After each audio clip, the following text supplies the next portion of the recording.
Welcome to episode 49 of the Reality Podcast. Be sure to hit that subscribe button down below and turn on those bells for all notifications.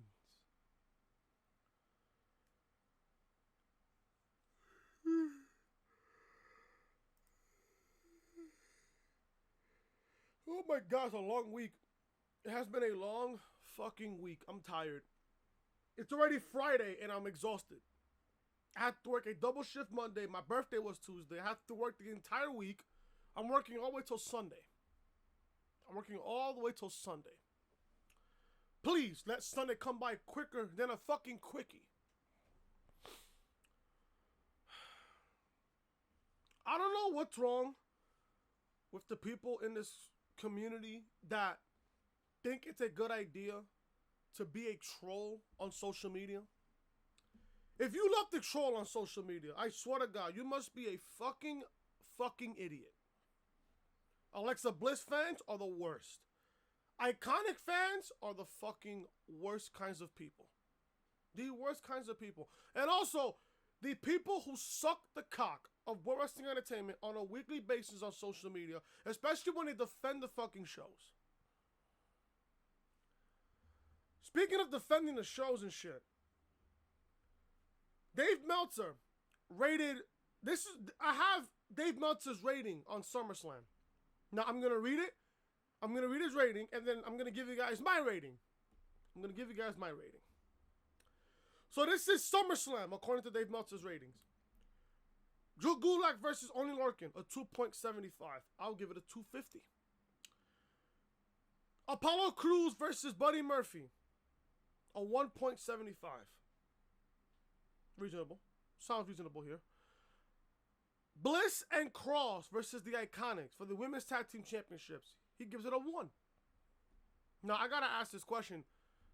Why are you, Dave Meltzer, giving this match even a 1 rating? It should be a 0 rating. Nobody cares about the Women's Tag Team Championships. Nobody cares about Alexa Bliss, and nobody cares about the fucking Iconics. I'm sure that the fucking virgins on social media got a fucking hard on when they saw Bliss and the Iconics in the ring at the same time. Fuck Alexa Bliss. Fuck the Iconics. Fuck those bitches. Fuck those bitches. Fuck those bitches.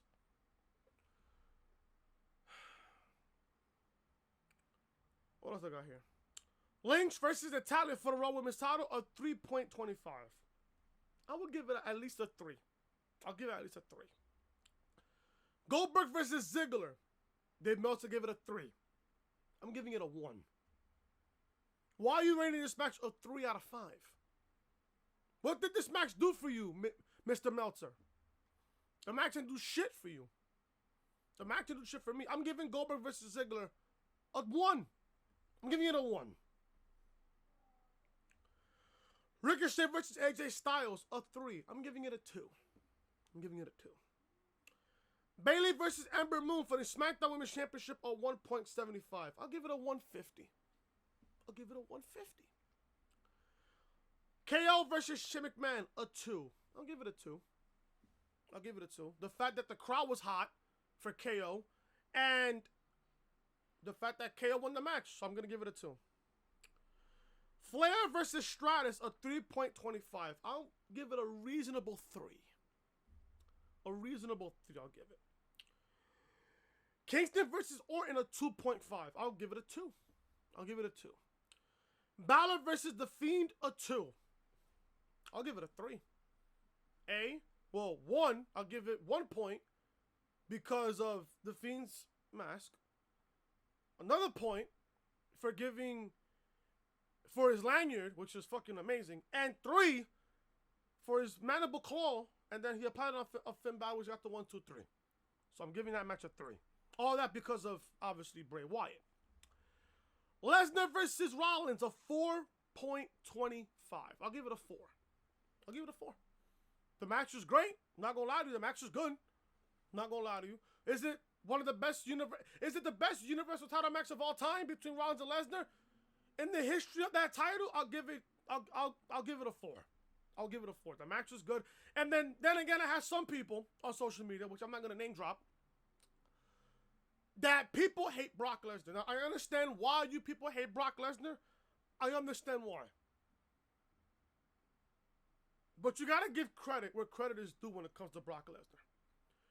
You put Brock Lesnar in the ring with the likes of a Finn Balor, a Daniel Bryan, a AJ Styles, a Seth Rollins. He's going to sell the match good, and he's going to give you guys a great match. I don't know why is there people hating on Brock Lesnar. Listen, don't get me wrong. Don't get me wrong. I don't like Brock Lesnar. I don't like him. People hate him. People hate him. There's a difference between don't like and hate.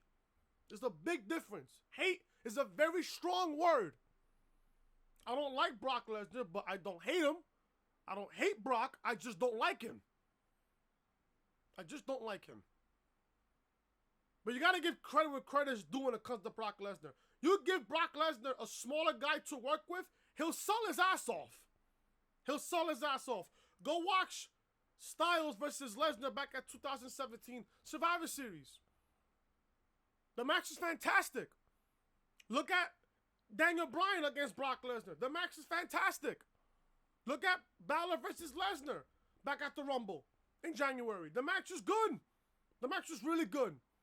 And in the two WrestleMania matches between Lesnar and Rollins, they were really good. And on top of that, with Rollins' rib injury, it made it believable for Rollins to beat Lesnar. It made it believable. But at the end of the day, did it make Rollins look cool? No. Rollins is starting to look like Roman Reigns, in my honest opinion. He's starting to be booked like Roman Reigns. So it matter of time before Seth Rollins gets shoved down our throat to a point where we don't want him as champion. You guys go back to my SummerSlam review back on Sunday. I booked Seth Rollins if they're not doing the Raw versus SmackDown concept for Survivor Series. I think they should do Seth Rollins versus Bray Wyatt for the Universal Championship. You got more than enough time to build up Bray Wyatt to a point where he's unstoppable. You gotta do that. And speaking of Bray Wyatt, I have a piece. I have information here on Bray Wyatt. The company wanting to push him like special. They want to make him special. If I can find the report here, I'll kick off the podcast here in just a little bit. But nonetheless, those are my ratings. Those are my ratings on SummerSlam, and they melted. And also, he also gave Buddy Murphy versus Roman Reigns from SmackDown Live on Tuesday a 4 out of 5. Good. I agree. I'll give it a 4 out of 5. I'll give it a 4 out of 5. I will give it a 5 if Buddy Murphy won over Roman. But we all know that, you can't have your big dog, the number one guy in the company, lose to somebody like Buddy Murphy. It's just facts here, folks. It's just facts. Now, I'm going to go over a whole bunch of news here today, so this is going to be a long podcast here today for episode 49. But, if you guys don't know who I am your boy Chris. Thank you guys so much for tuning back into the channel on this Friday, August 16th, 2019. Thank you guys so much for tuning back into the channel. If you guys are loving the podcast so far, if you guys are loving the thumbnails and the fucking layouts and stuff like that, if you guys are loving the content so far, hit that thumbs up, leave a comment down below. What are your thoughts of the King of the Ring Tournament Classic Champions? Who would you want for Classic Champions? And by the way, who are you predicting to win the King of the Ring Tournament? I'll give you guys my predictions when the tournament starts on Monday on Raw on Monday. Also, if you guys are new to the channel, be sure to show your support by hitting that subscribe button down below. Turn those balls, guys, from notifications. NXT TakeOver Toronto review live on the channel right now, as well as SummerSlam review also live on the channel. Also, Monday Night Raw review. That thumbnail was made by Sal Rex. SmackDown Live review live on the channel right now. Thumbnail made by Sal Rex. And NXT review as well, made by Sal Rex as well. Check out NXT, SmackDown, Raw, SummerSlam, and NXT TakeOver Toronto reviews. All those videos will be in the annotation above that you see on the upper right-hand corner of your screen. This is the official home of the Reality Podcast, so make sure you are connected with me on social media. Twitter, Chris from Lawrence, Snapchat, Chris was hating. And like I said, if you guys are enjoying the content, be sure to show your support by hitting that subscribe button down below and turn on those balls, guys, for notifications. When it comes to the scheduling, upload schedule here. Monday we do Raw review. Tuesday we do SmackDown Live review. Wednesday we do NXT. Thursday, we do episodes of Crash Team Racing, Nitro, Fuel Road to Glory.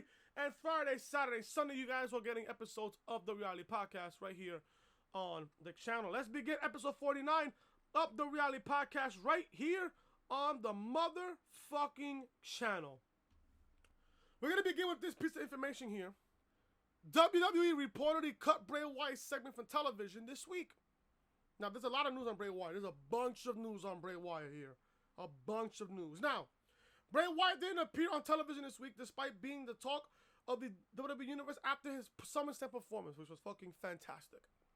Brad Shepard reports that World Wrestling Entertainment initially had plans to using the Firefly Funhouse star, but they hit the cutting room floor in a rewrite. So Vince rewrote Monday Night Raw. WWE wants to keep Wyatt special and add his mystique, so they are using him sparkingly at first. Bray Wyatt was backstage. This is what Brad Shepard reported on Twitter, and I quote, Bray Wyatt was backstage Tuesday for WWE SmackDown Live yesterday, which was fucking Wednesday. He reported this on Wednesday. It was originally scheduled to appear as the Fiend on TV. He was written out of the show during the rewrite. So obviously it was Tuesday for SmackDown Live. Bray Wyatt, well, end quote there. Bray Wyatt might not have been on television this week, but he is certainly being advertised for the next 2 weeks worth of television tapings for Raw. Perhaps this means that Wyatt could have some fun planned at Classic Champions. We are only hoping. We can only hope. If I'm Vince right now, if I'm honestly Vince right now, I would not be using the Fiend for now. Yeah, you can use it for the Firefly Funhouse and shit. You can start advertising the Firefly Funhouse and shit. But at the same time, you want to use Bray Wyatt as a special entity. You really do. You want to use Bray Wyatt as a special entity. You really do.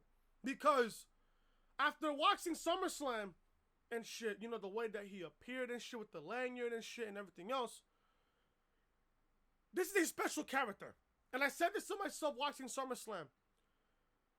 You want to book this guy to a point where he's unstoppable. Where he's completely unstoppable. I think, I mean, there's people even comparing Bray Wyatt's mystique now to The Undertaker back then. Back in 1990 when he made his debut. I even said this on SummerSlam review.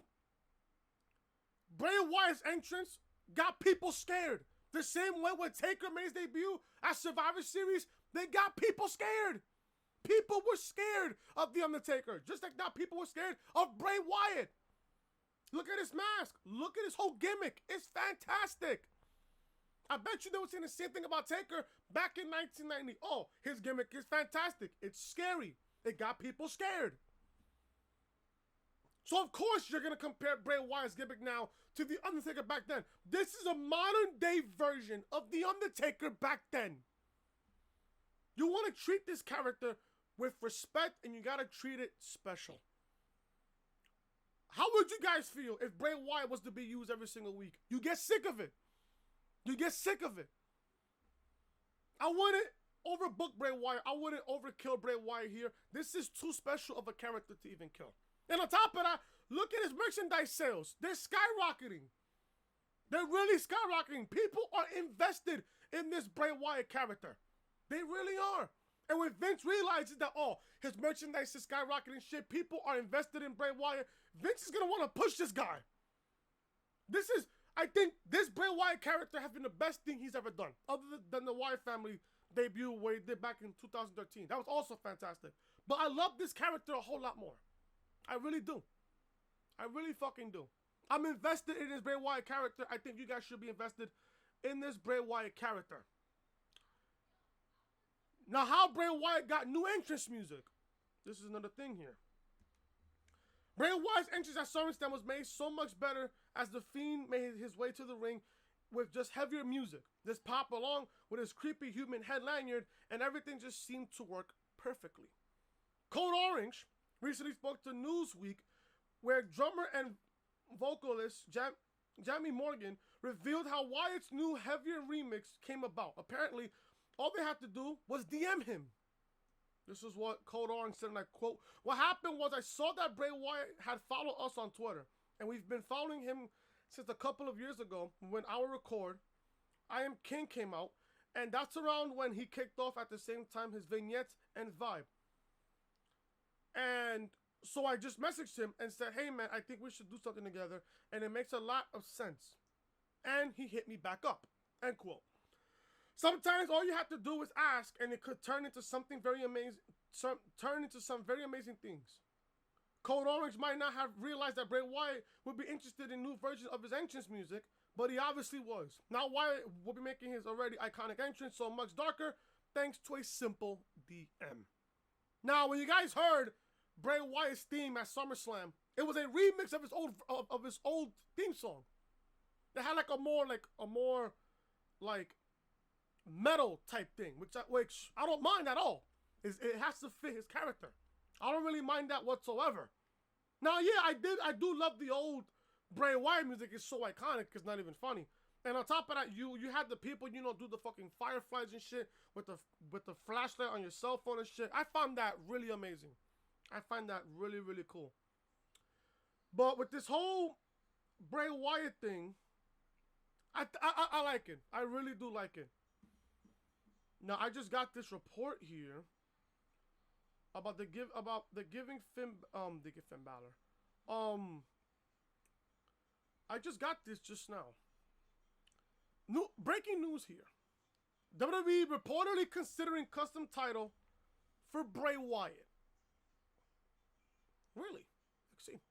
Bray Wyatt's Fiend character just debuted at SummerSlam and has only flattened Finn Balor in an official match so far, but the wheels might already be in motion for a title run. Like I said on SummerSlam review, the one person that's going to take the Universal title off of Seth Rollins is Bray Wyatt. The Fiend is selling merchandise like hotcakes, and at this point, his popularity is impossible to deny. Therefore, a title run could be in his future, even if it takes some time getting him there. Like I said, you don't have to rush Bray Wyatt's title rush. You don't have to.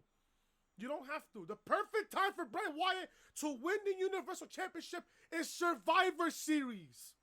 Survivor Series. In that smart, hot crowd in Chicago.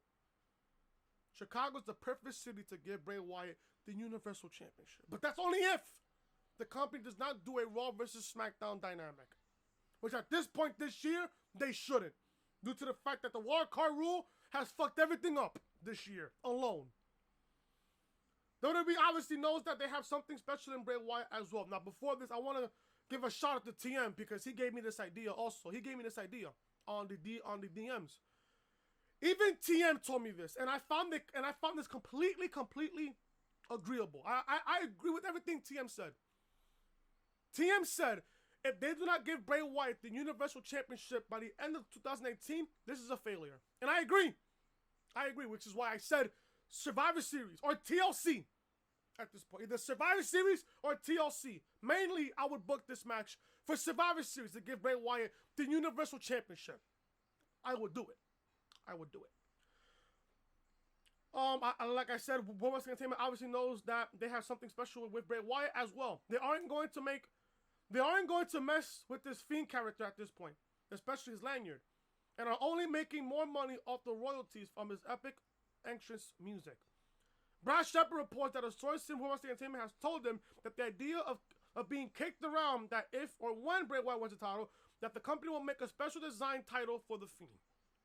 This is what Brad Shepard reported, and I quote, according to a source in WWE, the idea discussed recently was to give the Fiend Bray Wyatt a custom-made championship belt if or when he wins a title, end quote. Things might become clearer soon enough because Wyatt is scheduled to be at the next 2 episodes of Raw, so hopefully we'll get a better idea about the company's direction for him. You never know how World Wrestling Entertainment might book Bray Wyatt's return to the company fold. So far, he hasn't picked a new opponent, so he should have something big in line for him soon enough. At this point, we're just entertained by whatever Bray Wyatt is doing, so we hope they keep up the good work. Like I said, this is a special character. I do not want this company to fuck this up. If you fuck up Finn Balor, if you they already fucked up Finn Balor anyways. If you fuck up the Fiend, I swear on everything that is holy in this fucking world that we live in, this company does not deserve Bray Wyatt at all. They don't. If you didn't fuck up Undertaker, you should not fuck up Finn Balor. No, I keep thinking about Finn Balor. Jesus Christ. If you did not fuck up Undertaker, you cannot fuck up Bray Wyatt. Especially with this character. You cannot fuck this up. You hear me, guys? You cannot fuck up this character in The Fiend. You just can't. There's no way possible that you can fuck this up. No way.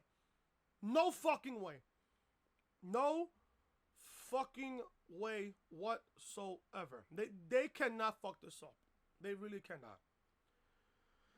Now, before I continue here with the podcast, I want to give a special shout out to Sarex, because Sarex is responsible for the layouts, for the reality podcast layout. He's responsible for Raw review thumbnail, SmackDown Live review thumbnail, NXT review thumbnail, and he's responsible for this too, for my header, not for my banner, not only on YouTube but my header on Twitter. If you guys want special, thumbnails, layouts, banners, shit like that, hit up Sarex.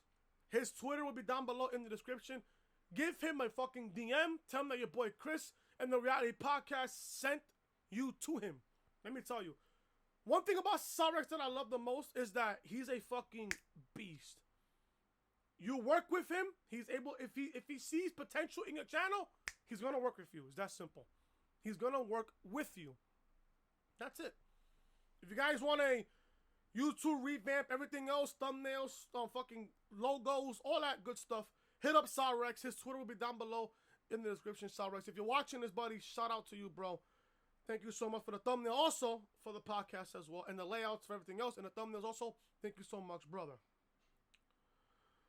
I have more Bray Wyatt news here. I just gotta find it. I have more Bray Wyatt news. I gotta find this. Oh, also, more Bray Wyatt news here. Bray Wyatt calls dibs on next year's WWE 2K cover. 2K21, put the Fiend. Already.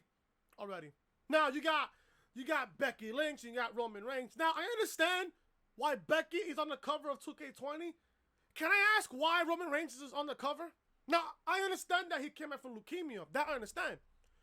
But when it comes to a wrestling capacity, what has he done? What has he done? Has he won a championship this year? No. Has he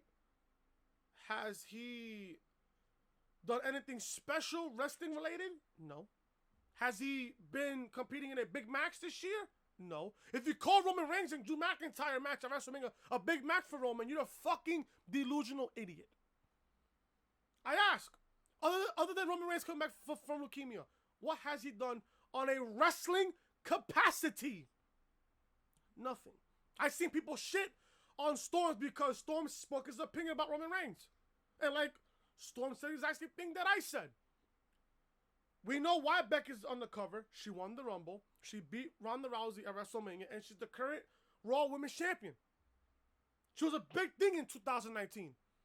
I ask, what has Roman Reigns done in a wrestling capacity? Nothing. Yeah, he came back from leukemia. I gotta give Roman props for that. I do. Good shit on Roman. Good shit on him. But I gotta ask, what has he done? When it comes to television and in a wrestling matches, what has he done to get the cover of 2K20? Nothing. Two superstars being on the cover is not going to make me cop the game. It's not going to make me cop the game. And on top of that, I wouldn't even cop 2K20. Unless if you guys want me to, I'll probably do my career. But other than that, I don't really care. But Bray Wyatt calls dibs on next year's WWE 2K20 cover. Bray Wyatt is going to be a downloadable character in the new WWE 2K20 game, and plenty of fans are very excited about that. But Wyatt wants even more of a spotlight next year. I don't blame him. I don't blame him at all. The Eat of Worlds jumped on Twitter and reacted to the fact that The Fiend is going to be included in the new WWE 2K20 video game. This is very awesome news, but he also took the time to call dibs on next year's cover. Bray Wyatt tweeted this. Dear at the WWE Games, Yowie Wowie, P.S. I call dibs on the cover next year. Hashtag WWE 2K20. He also took an opportunity to make sure Vince McMahon saw his request to receive next year's cover. We'll just have to wait. Either WWE 2K21 will feature Bray Wyatt on the cover or not. It really all depends on how high his star shoots in this coming year. Judging by the way the Fiend has been received so far, it's a pretty good bet that he'll be in the running. The biggest question is whether the company and 2K will let him in. Let him in. Let him in. Let him in. I would love Bray Wyatt to be on the cover of 2K21. I would love it, honestly. I would buy literally all the exclusives, everything else. I would just love it. I would just effing love it there. We're gonna finish off with the Bray Wyatt news that I have here. If I can find this other article here that I just seen about him. Yeah, as you guys know, Bray Wyatt Fiend character is confirmed for 2K20. He's a downloadable character for 2K20, which is good. I'm not gonna use that one. Nah, not that one. I mean, it was something about his lanyard, but you know, I don't think they should take his lanyard off. I think they should keep his lanyard the way it is because it's fucking epic, and I love his lanyard. His lanyard is fucking amazing. What else do I have? Okay, right here. Mick Foley says the Mandible Claw belongs to Bray Wyatt now. Good! It's been passed down from Mick Foley to now Bray Wyatt. Mankind made the Mandible Claw stuff interfere, and then Mick Foley made it family friendly with the addition of Mr. Sacco. Now Bray Wyatt is making it something terrifying once again. While speaking to Wrestling Inc., Mick Foley was asked about Bray Wyatt using the Mandible Claw. According to Foley, the move now belongs to the Fiend. This is what Mick Foley said, and I quote, I think it's nice to look at the show and see your fingerprints here and there. Whereas 10 years ago when I left, there were a lot of people who had grown up idolizing Rick and Shawn and Brett, and you could see that in the work. So now you have guys like Bray, who told me years ago, look, I'm doing something in a rocking chair because he had gotten a rocking chair from an interview that I did for Randy Orton. I remember that a long time ago. I remember that. You see it a little bit when Aleister Black and The Rocking and Sue Young and Rosemary, and I love it. Sami Callihan doing the cactus driver, and so I feel for Bray because you want a finishing move that you can do to anyone at any time. The Mandible Claw is something that is all Bray's now. End quote. Mick Foley has a mind for pro wrestling that understands how things work in a big way. He obviously sees the success Bray Wyatt is having and knows how much of a part of all it is. He is. Because Wyatt is helping Foley's legacy live on in a lot of ways by carrying the tradition of the Mandible Claw. I respect Bray Wyatt even more for using the Mandible Claw. Now listen, Mick Foley, Mankind, Cactus Jack was one of my favorites growing up. One of my favorites. Excuse me. Bless me. I love how now Bray Wyatt is using the Mandible Claw. I love it. Because, like Mick Foley said, it keeps Mick Foley's legacy on by having Bray Wyatt use the Mandible Claw. I love it. Now, obviously when Mr. Sacco was there and shit with the Mandible Claw on Mr. Sacco, it was there. People loved it. People popped for it. But at the end of the day, you know, I see why Bray Wyatt is using it is because he wants to carry on the legacy of Mick Foley and Mankind. When Mankind was using it back then when he made his debut, it was terrifying. It was terrifying. You know when Mankind made his debut in '96? I think it was after WrestleMania 12, I think. And then it was Taker, who he was feuding with. I think Mankind would use the Mandible Claw on Taker, stuff like that. It was terrifying. It was completely terrifying. Now Bray Wyatt is using it. It makes it even more terrifying because it goes with Bray Wyatt's gimmick character. It goes with it. It goes perfectly with his character. It goes perfectly with it. Finally, guys, the end of Bray Wyatt portion of the news here.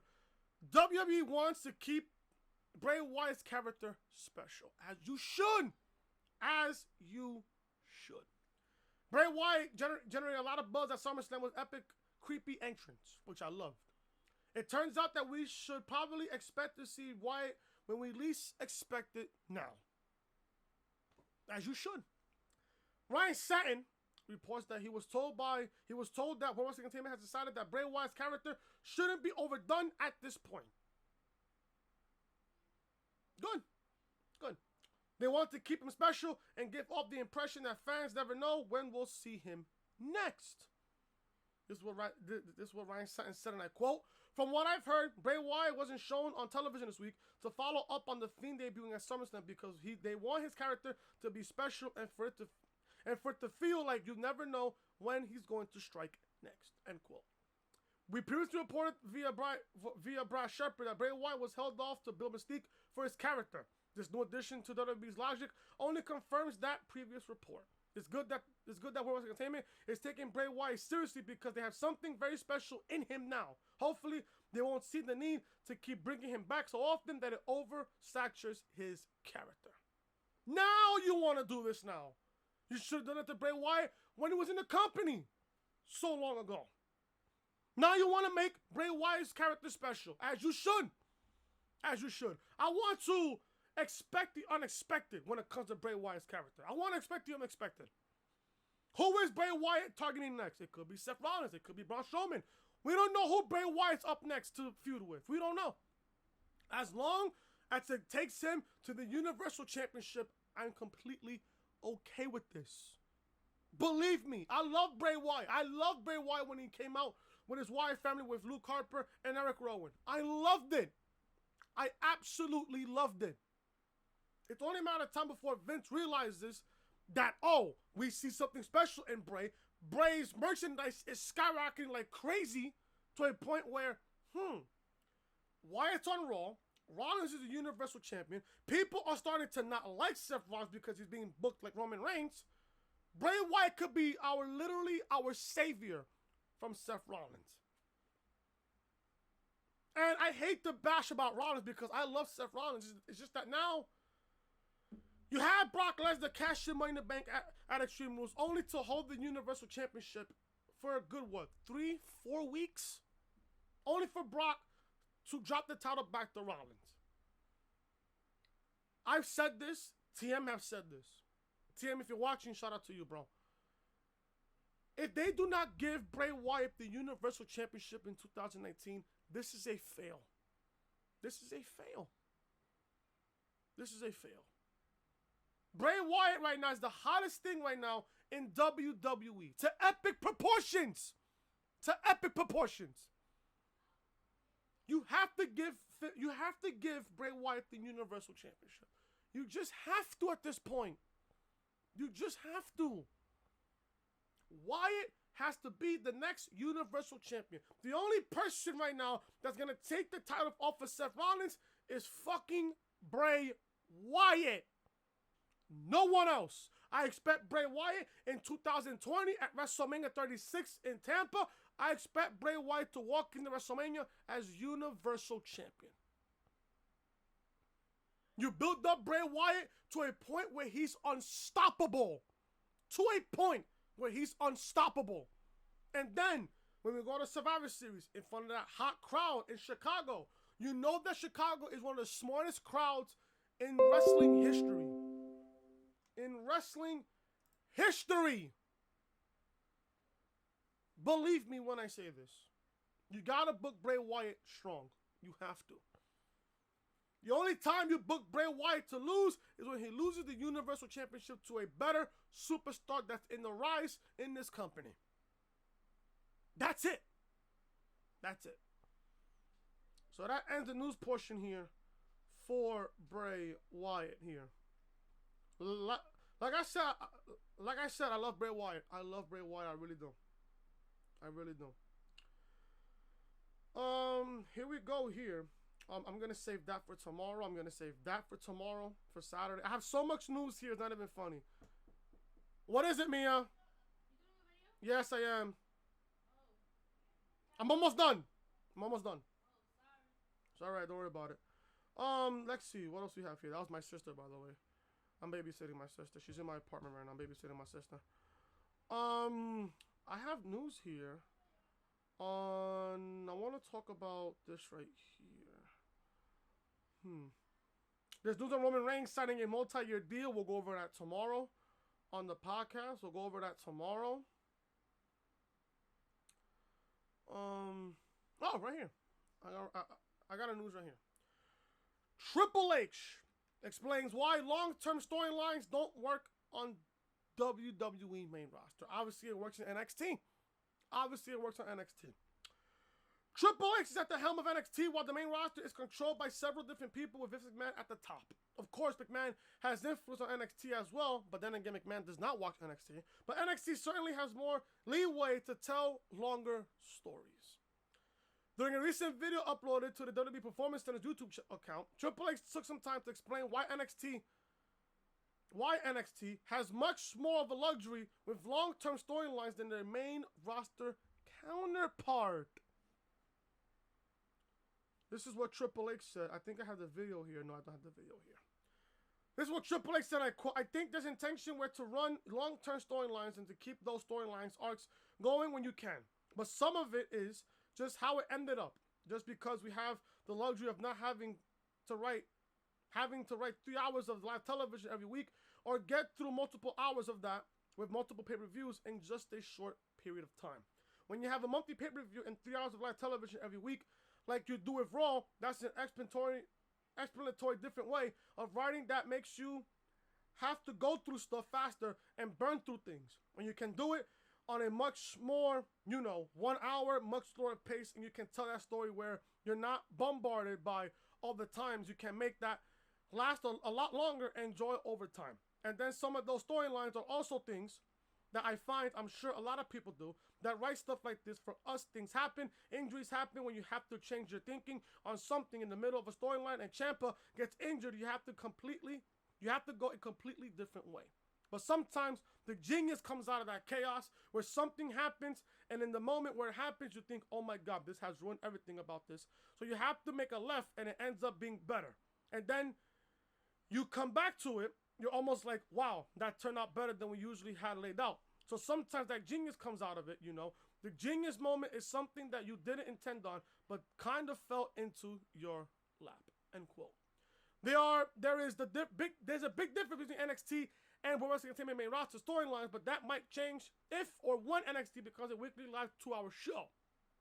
Nothing is set in stone yet in regards to NXT's move to FS1, but it's certainly a looming idea that could alter a lot of ways they do things in NXT. What did I say about Triple H? I say this every single time about Triple H. The man is a fucking genius. The man's a fucking genius, folks. The man's a fucking genius. I love Triple H. I really do. Now, if NXT gets moved to Fox Sports 1, I'm hearing that Vince is going to be more involved in NXT. No. Don't even have that to a thought. If you want NXT, if you want AEW to compete with NXT, you got to have Triple H involved in NXT. You have to. You think for 1 second Vince wants to compete with all elite wrestling? No. Vince is a fucking delusional fuck. Vince is a old, senile, delusional fuck. Believe me when I say this. AEW's war with NXT will work if Triple H is involved and he has full hands-on with NXT. I'm hearing that if Vince was to be more involved with NXT, he's gonna have certain main roster guys to go to NXT. No, I don't want that. If that's the case, don't move NXT to Fox Sports 1. Don't do it. Don't do it. Don't do it. If it ain't broke, don't fix it. I say this every single time I talk about this topic between NXT and Fox Sports 1. If it ain't broke, don't fix it. What made you think people were so invested in TakeOver? They were so invested in TakeOver, it was not even funny. Yeah, Mike Johnson said some shit about Triple H and shit about how Cole and Gargano had the blood and guts thing at TakeOver. Mike Johnson's a big idiot. He said, but Cole had a big scrape on his back. That was not from the fall of the cage. I think it was. It was either from the fall of the cage or it was from where Cole and Gargano had the candlesticks and they were just killing each other with it. Cole and Gargano were killing each other at TakeOver. They were killing each other. They were killing each other at TakeOver. Now, I said this on TakeOver Review, that everything in that cage symbolizes AEW. They had the barbed wire, they have the chairs, they have the tables, they have the ladders, they had everything. Don't give me this bullshit saying, oh, you know, it was just Triple H and Regal did design that cage. No. No. I still believe to this day, and I'm going to stick to my guns here, that Triple H designed that cage as a symbolism to all elite wrestling. Don't give me no bullshit. I bet no other podcaster or no other YouTuber is going to think like that. You cannot sit there and tell me, oh, everything in that cage at TakeOver on that third fall was symbolizing all elite wrestling. Do not give me this bullshit. Do not. Do not. Triple H explains why long-term storylines don't work on the main roster because they have something, they kill it easily within 3 weeks. Or they either do something, they overdo it to a point where we don't care about it. Meanwhile, just look at Ciampa and Gargano's storyline. That was 2 years of just storyline. 2 years. 2 years. From 2017, possibly going into 2019. 2017, going throughout the entire 2018. Come on. You're not going to get a complaint out of me with another Ciampa Gargano match. You're not going to get a complaint out of me. You're not going to get a complaint out of me about the fact that Cole and Gargano fought 3 times on 3 takeovers. On 3 takeovers. I'm okay with it. Storyline continuation, folks.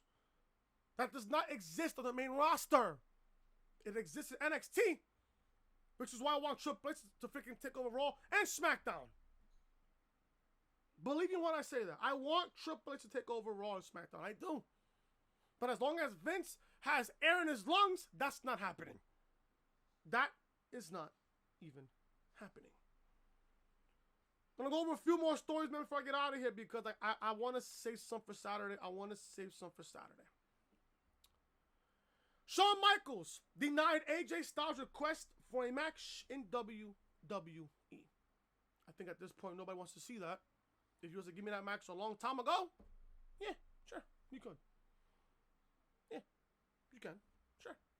But now, 2018, going into 2020, I don't want to see it. I don't want to see it. There are a lot of dream matches that fans would love to see. AJ Styles and Shawn Michaels is one of them. It turned out that the phenomenal one was game to have a match go down, but the Heartbreak Kid said no. While speaking to WWE Now, AJ Styles revealed that he actually spoke to Shawn Michaels about having a match, but he was turned down. Although Shawn Michaels did come back for a tag team match at Saudi Arabia back in November, Crown Jewel, AJ Styles understands HBK's desire to remain retired. You guys saw how Shawn Michaels competed at Crown Jewel.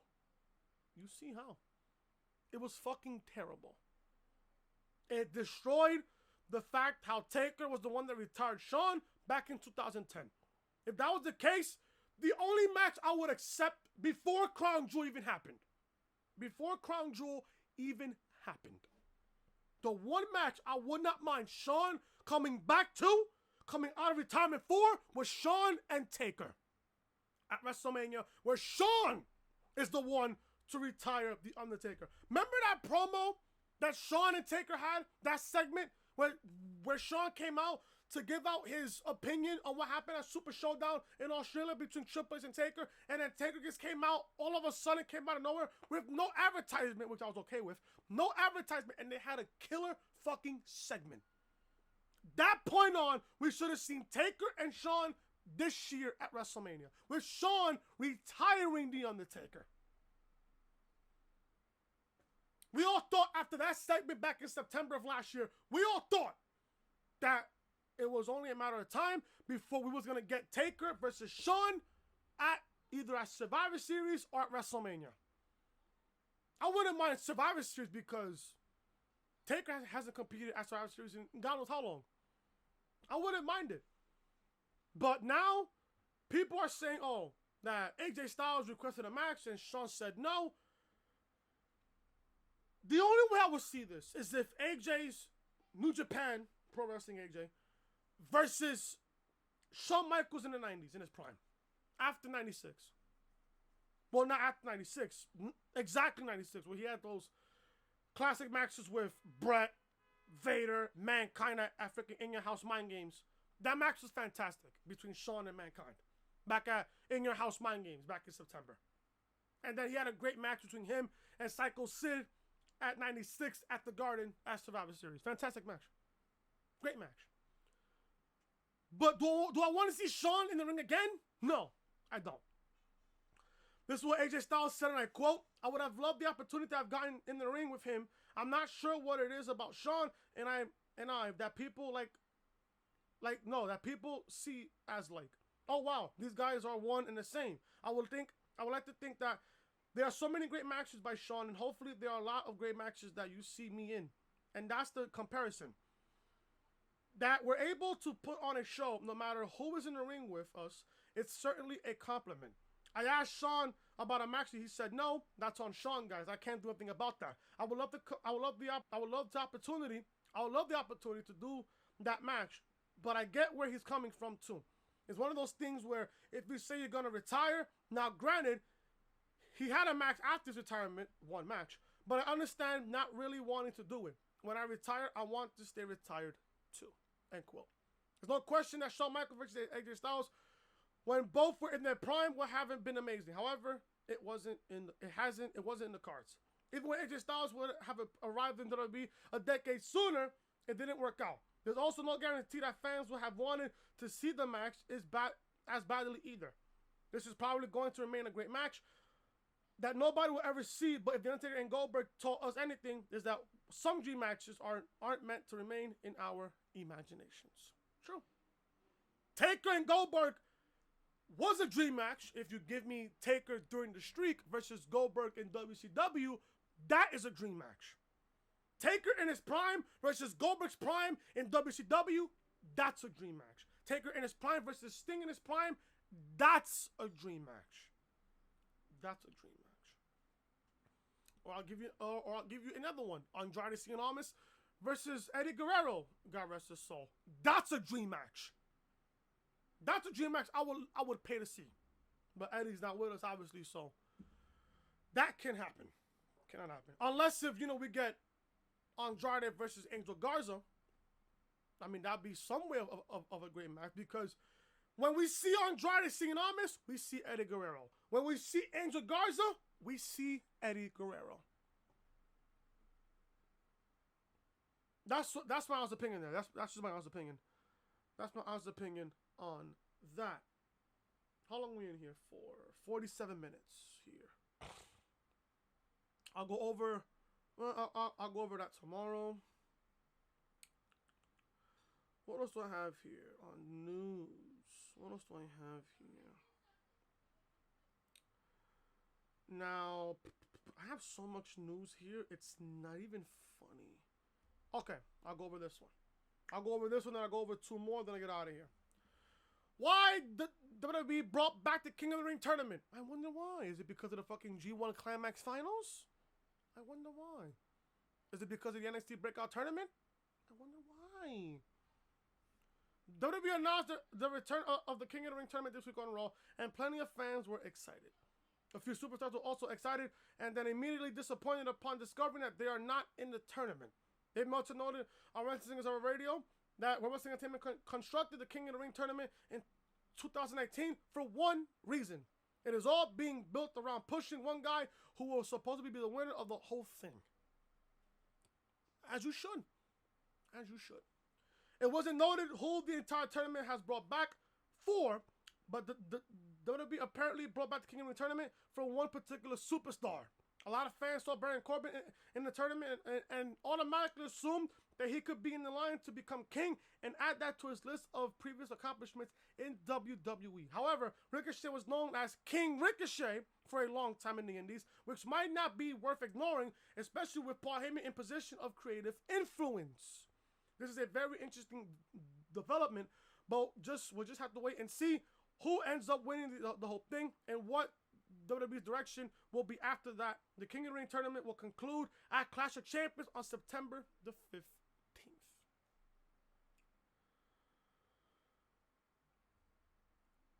I want to give out my opinion on the King of the Ring tournament.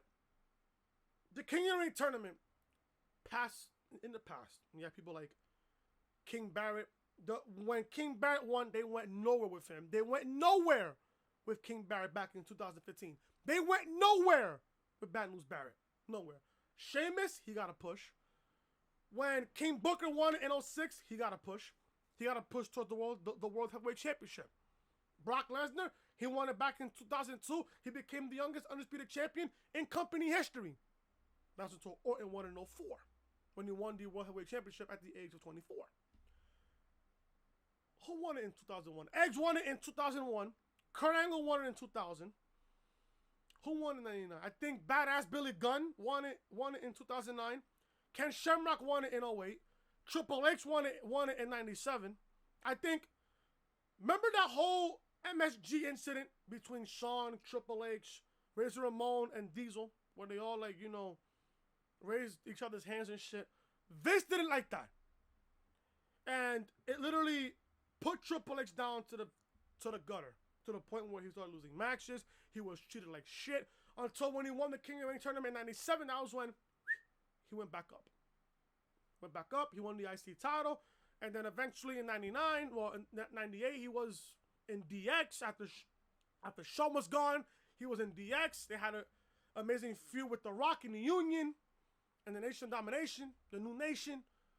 Then 99, he became he won his first World Wrestling Federation champion. Then he ended up becoming a 15-time world champion. One of the greatest of all time. Austin won in 96 when it was supposed to be Triple H. From what I heard on Triple H's Die Kingdom Come documentary, he was supposed to win the 96 King of the Ring and then feud against Shawn at SummerSlam for the title, but because of what happened in the MSG incident, that didn't happen. Austin ended up winning it. So there you go.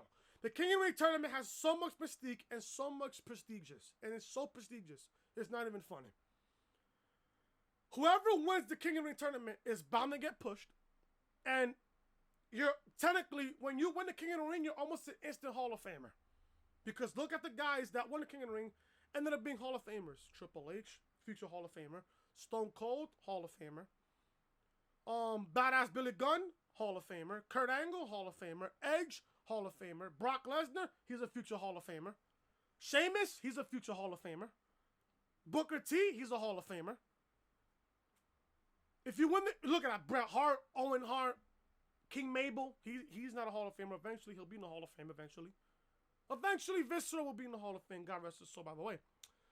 But they need to treat this King of the Ring tournament as if you're building up back then.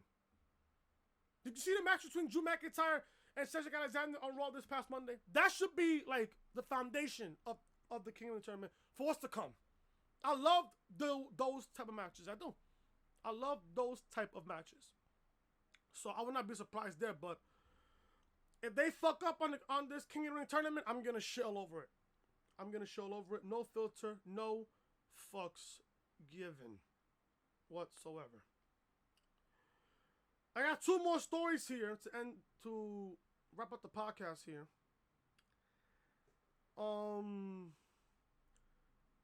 WWE's intentions with Kofi Kingston and Randy Orton angle. Now, the fact that they brought up 2009, which I was really surprised on. I loved it. Let's see what happens here. Kofi Kingston's feud with Randy Orton isn't dying down at all. In fact, things only seem to be heating up after SummerSlam. Brad Shepard said on the Oh You Didn't Know podcast that WWE's intentions behind Kofi Kingston beating Randy Orton down like that was to give Kofi an edge. However, according to his source, this might not be well received across the board considering their vast size difference. This is what Brad Shepard said, and I quote, "I was speaking to a source in World Wrestling Entertainment about the rivalry between Kofi and Randy. The source indicated they were trying to give Kofi an edge by having him beat down Randy and Randy playing the role of the bully. The source said they aren't buying it because it's not Kofi's natural style and he looks like a pipsqueak next to Orton, who is a legit 6'4", 6'5", 235 pounds." End quote. Kofi Kingston was able to escape SummerSlam with the WWE title, and it might be quite a challenge for him to hang on to it. Things seem to be revolving around Kofi finally beating Randy Orton at this juncture. This was only amplified by the fact that Orton said every member of the New Day out with an RKO during SmackDown Live's closing moments this past week. I have the card. Actually, as a matter of fact, I'm gonna say something about Orton and Kofi. I guarantee you this feud will go in the Hell in a Cell. Guarantee you. Now, Kofi retained back at SummerSlam by a double countout. Orton is going to beat Kofi at Clash of Champions for the title. They're going to feud inside Hell in a Cell, where hopefully the feud ends. Because when it comes to Hell in a Cell, your feud has to end. Or it will be Kofi win the title, and then Kofi will be somewhere else. Gyrating pancakes, flipping pancakes, and gyrating around his ass off. Orton will become champion going to Fox in October. No question about it. Now, to end the podcast here, I have the rumored card. I have it on my phone here. In the podcast here. This is, give me a second. This is the, well, I want to say rumored, but it should be expected at the same time. This should be expected here. This should be expected if I can find the card here. Let me see if I can find the card. Okay, right here. No, this is not it. All right. Expected Clash of Champions card thus far. This is what I have here. This is what I have here. Now, WWE's next pay-per-view event will take place on September 15th in Charlotte, North Carolina. The city is rich in pro wrestling history, but they will soon add the 2018 Clash of Champions event to the list. The Wrestling Observer Newsletter reported several matches that are expected on the pay-per-view event. We previously reported that Shinsuke Nakamura versus Ali is expected for the IC title, but there will be more title matches than that during the themed event. Since every title is usually defended at Clash of Champions, that really opens up, but WWE has been thinking at a couple of matches that we should expect to see. New Day versus Revival at press time is the match the SmackDown side has picked to Vince McMahon, but he has not approved of it as of yet to be on the card. Although the New Day vs. Revival hasn't been greenlit, it is still expected. After all, they hinted heavily at it on television this week. Roman Reigns versus Daniel Bryan is also expected to be on the show, even though no title will be on the line. Becky Lynch is expected to defend the Raw Women's title against Sasha Banks. The boss made a big statement upon her return on Raw, and it put her right in the top spot in the title hunt. This is the only negative that I have here. What has Sasha done to gain a Raw Women's title match? Just because Sasha attacked Becky does not warrant a Raw Women's title match. It just doesn't. Kofi Kingston and Randy Orton are also probably going to continue to feud at Clash of Champions. Perhaps this time around we'll get an actual finish out of Kofi and the Viper. The final match in the 2019 King of the Tournament will also be included on the Clash of Champions card. We previously reported that the company arranged the entire tournament for one particular superstar this year, so it will be interesting to see who comes out on top in that match. So the card, and also as of I believe as of Tuesday, coming off this week's WWE television, there are matches that are currently rumored for Clash of Champions pay-per-view on September 15th. Obviously, the King of the Ring final, Roman versus Daniel Bryan, Nakamura versus Ali for the IC title, the New Day versus the Revival for the SmackDown Tag Team titles, Becky versus Sasha for the Raw Women's title, Kofi versus Orton for the WWE title, and Rollins versus Strowman for the Universal Championship. Now, Rollins versus Strowman for the Universal Championship not only means Strowman is turning heel, because it not only it won't make sense if you have Rollins as a babyface and Strowman as another babyface to compete one-on-one. Either Rollins turns heel or Strowman turns heel. I pitched this after SummerSlam. Rollins turns heel, win or lose. I say Rollins turns heel. I'm gonna sit here and predict that Rollins is gonna turn heel before Clash of Champions, or not Strowman. And on top of that, Strowman on Raw Monday night, he's going to fight AJ Styles for the U.S. title. Does this mean that Strowman's going to win the U.S. title at Raw Monday night? That way we get a champion versus champion match, possibly at Extreme Rules. At Clash of Champions? We don't know. We don't know what's in the cards as of right now when it comes to Clash of Champions, but AJ versus Strowman on Raw Monday night for the U.S. title. Do you even see AJ retaining the title here? Or unless there's a fucking fuck finish. Unless there's a fuck finish. I don't know. I don't know. And that, folks, is the reality of things. Thank you guys so much for watching the podcast. If you guys enjoy the podcast, hit that thumbs up, leave a comment down below what you guys thought of the podcast tonight. And also give me your predictions of the 2019 King of the Ring Finals. Who do you guys want to see at Clash of Champions compete in the King of the Ring Finals? Let me know down below in the comment section. And also, if you guys are new to the channel, be sure to show your support by hitting that subscribe button down below. Turn those balls, guys, for notifications. Some NXT TakeOver tournament review live on the channel right now. SummerSlam review también live on the channel right now. Raw review live on the channel as well. SummerSlam. SmackDown live review live on the channel right now, as well as NXT review as well on the channel. This is the official home of the Reality Podcast, so make sure you are connected with me on social media. Twitter, Chris from Loring, Snapchat, Cripples Hating. Like I said, if you guys are enjoying the content, be sure to show your support by hitting that subscribe button down below. Turn those balls, guys, for notifications. And I will see you guys tomorrow for episode 50. Yeah, we are 50 episodes deep in this podcast. Episode 50 tomorrow. On Saturday, we'll go over all the news and rumors. Also on the channel. Expect episode 50 to be up tomorrow around 4-ish, 5-ish, depending on what time I'm going from work.